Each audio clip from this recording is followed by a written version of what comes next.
Joining us, Vivek Johri, former chairman of the Central Board of CBIC of the government, and also now senior advisor at KPMG, and Prashant Kumar Goyal is a joint secretary at the Department of Financial Services, Ministry of Finance. Thank you very much for being with us.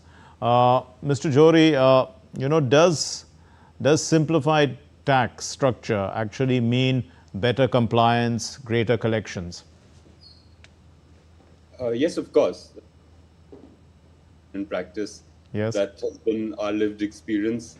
And if you talk to any tax experts, they will tell you that a reduction in the dispersion of rates, which is a reduction in the number of rates in any tax system, definitely contributes positively to compliance because classification disputes are mitigated, minimized, and the tax system becomes simpler to operate.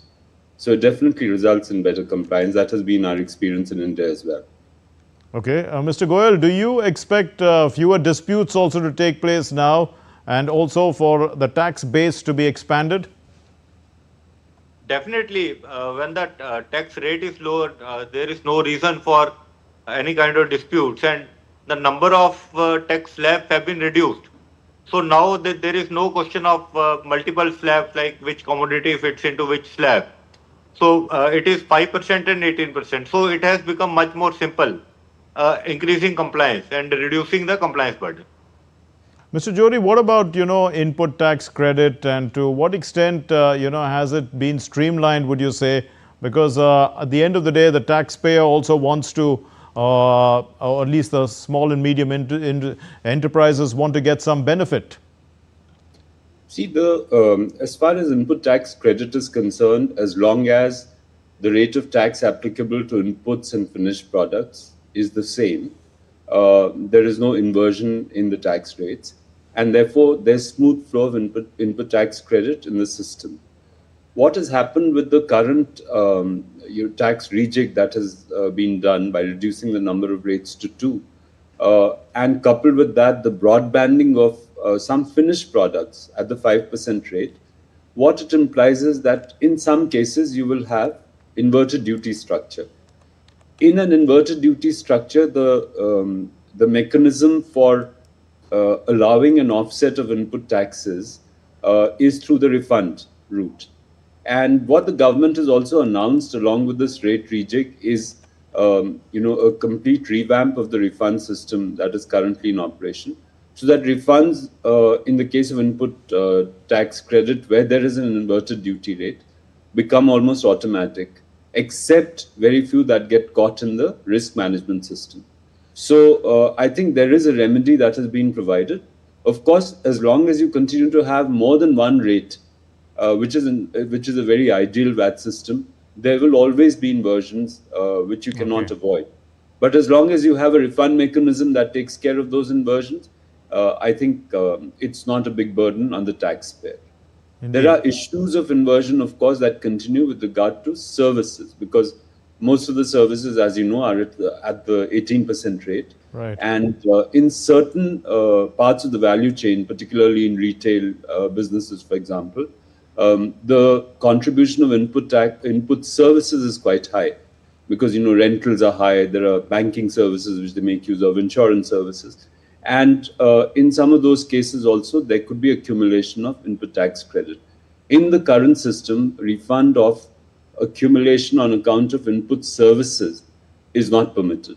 It's only on account of inversion due to goods, and that may be a challenge for some of the industry segments, but that is how it is today. Indeed. Mr. Goyal, from the consumption point of view, how much of a boost are we likely to see in demand for demand-driven growth that the government has been talking about? When that rates have been reduced from 18% to 5%, 28% to in many cases 18% or even to 5%.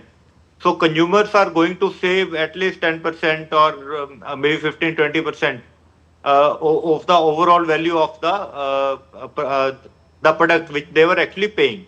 So definitely the prices will go down, and definitely today they have gone down. and consumers will be more motivated to purchase the goods which they need.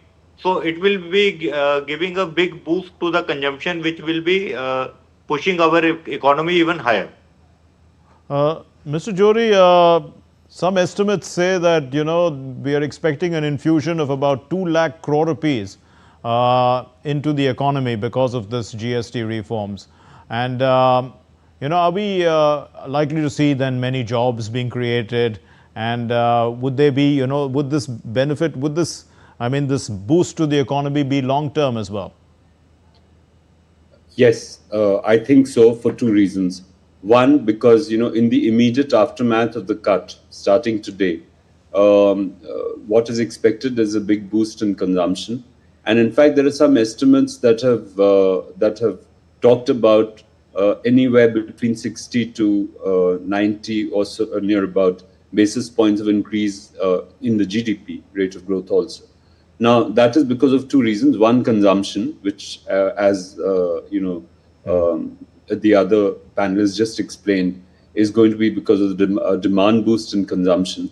The other, which I think is very important, is that now you're going to have a stable rate structure, because most of the anomalies in the rate structure for goods have now been sorted out in this rate rejig, with a very sort of detailed and microscopic work on, what goods should attract what tax, removal of inversions, broadbanding of rates for certain industry segments and all that.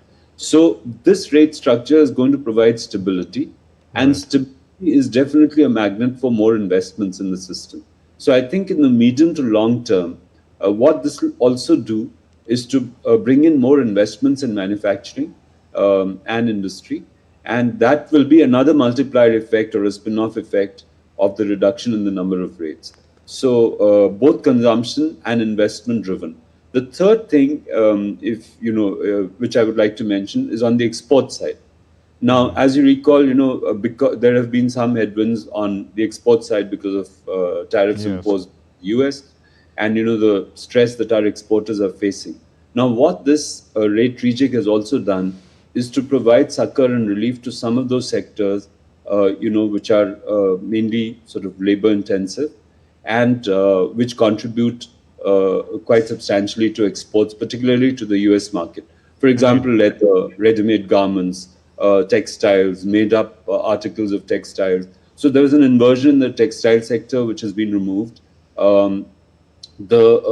Likewise, for the leather sector also, there's a lower rate of tax that is applicable domestically. But many inputs that go into manufacture of leather products have seen a reduction in rates. So I think all this is going to provide a fillip to domestic consumption for these goods, as well as a push for more exports.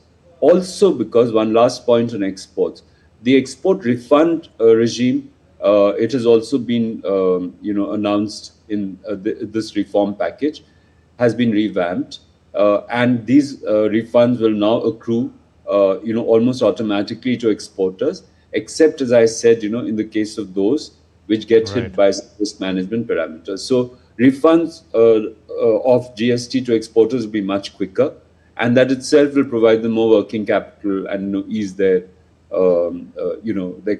improve their competitiveness in global markets.